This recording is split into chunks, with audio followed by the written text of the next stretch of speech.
This April, millions of people around the world will gather their children and will paint eggs, eat chocolate rabbits, hunt for them as part of their Christian Easter Sunday tradition. In fact, these traditions have nothing to do with the crucifixion, death, or resurrection of Jesus Christ or the church at all. Travel with me, Kristan T. Harris, as we search for the truth behind the history, the traditions, and the practices behind Easter.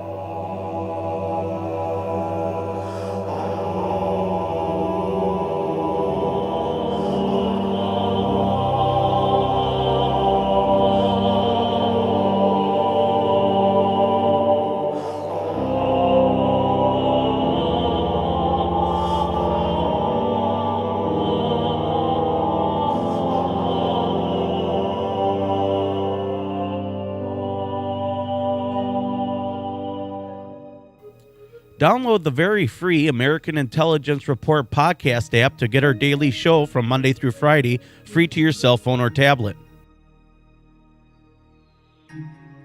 When I started doing my research into the history of Easter and its traditions, I noticed a pattern, and evidence suggests that majority of the traditions stem around this individual and very powerful ruler from Babylon named Semiramis. So the first question we need to ask is, who is Semiramis and why was she so important?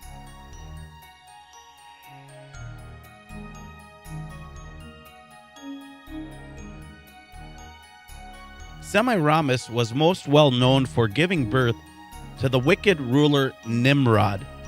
Nimrod was known for creating the first global government and uniting all nations.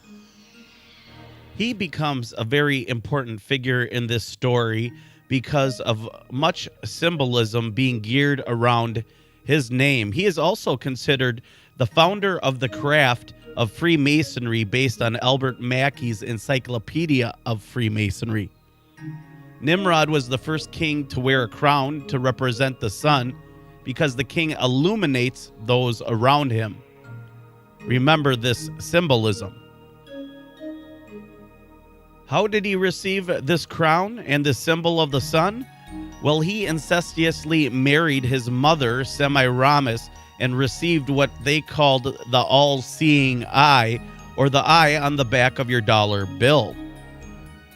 Since the Babylonian Empire spread across the world, Semiramis went by many names throughout history. Some of these names include Isis from Egypt, Hertha from Germany, Devaki from India, Cybele from Asia, Fortuna from Rome, Xing Mu from China, Columbia, Venus, Minerva, Athena, Frigga, and Diza are just a few of these names.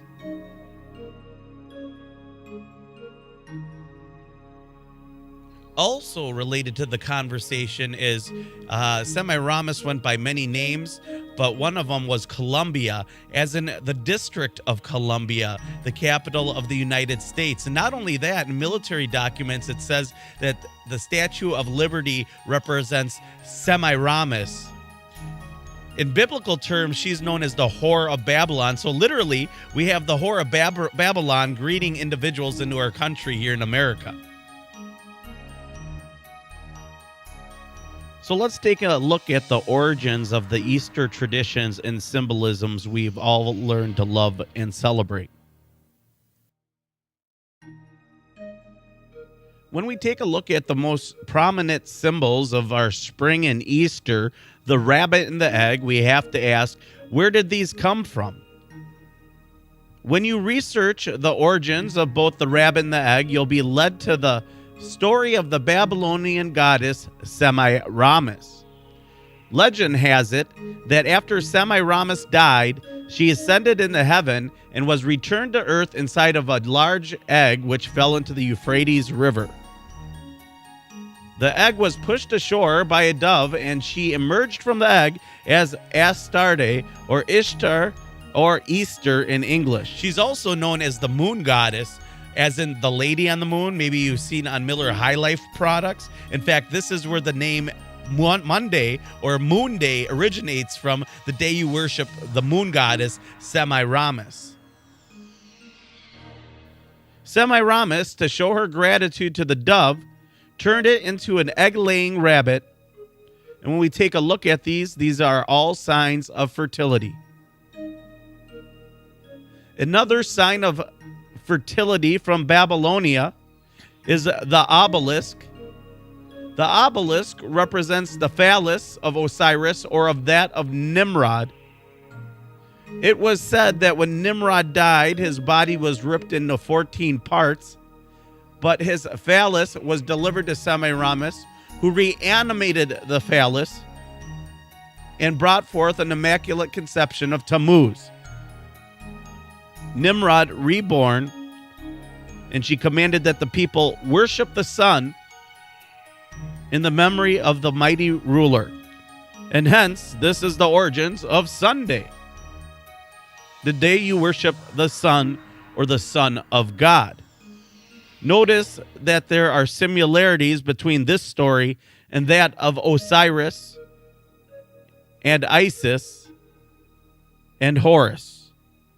In fact, the truth is that this time of year is not when Jesus Christ had died at all.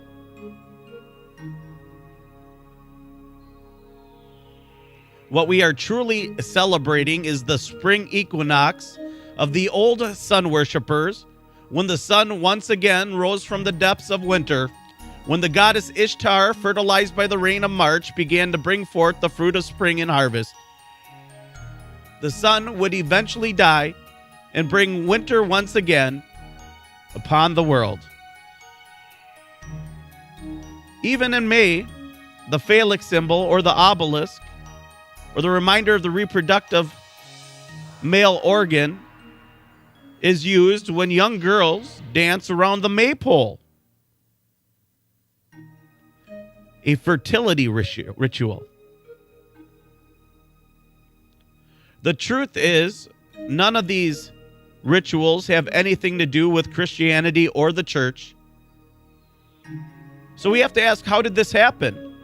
In the early days of Christianity, Rome found itself threatened by this new religion, and not wanting to give up the pagan gods and rites, Constantine figured out a way to combine the two in order to preserve the Roman Empire and to bring the Christians under the authority of the emperor and make everyone happy. Symbolism in this aspect goes deep and far back. This is also why Christians go to church on Sunday instead of on the Sabbath on Saturday, as well as why the church allows idols and symbols within the confines of their own places of worship. Constantine was in fact a sun worshiper and was able to combine the two religions and develop some form of perversion of the Christian religion, disguised as the Son of God, S-U-N, instead of the Son of God, S-O-N. It ties into the zodiac signs and the path the sun travels through them.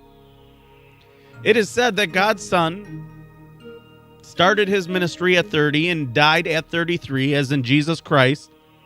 It is also said that the sun in the sky travels through each zodiac sign at the 30th degree, and next it's at the 33rd degree. This is also why no Freemason is allowed to rise higher than the 33rd degree, because no one can rise higher than God's sun.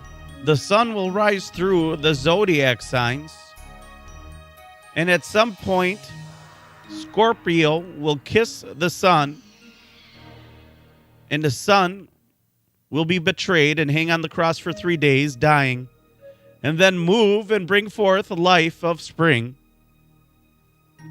When a man is stung by a scorpion, it is said that it puffs up like a giant pair of lips, or it is also known as the kiss of death.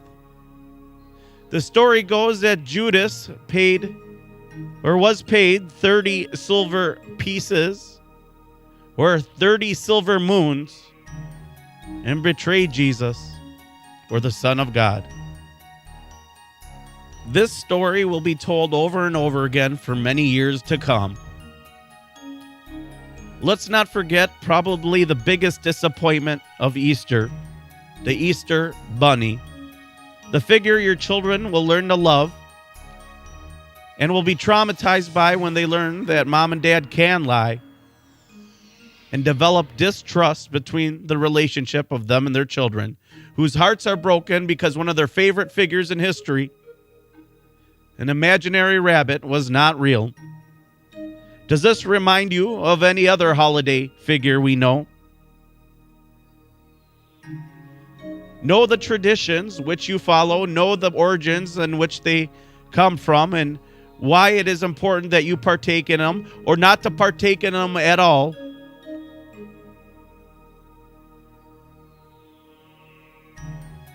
Thank you for tuning in for another edition of the American Intelligence Report's Esoteric Journal with Kristan T. Harris. Don't forget to download our very free Google Play and iTunes app in the Droid and iTunes App Store and subscribe to our YouTube channel today.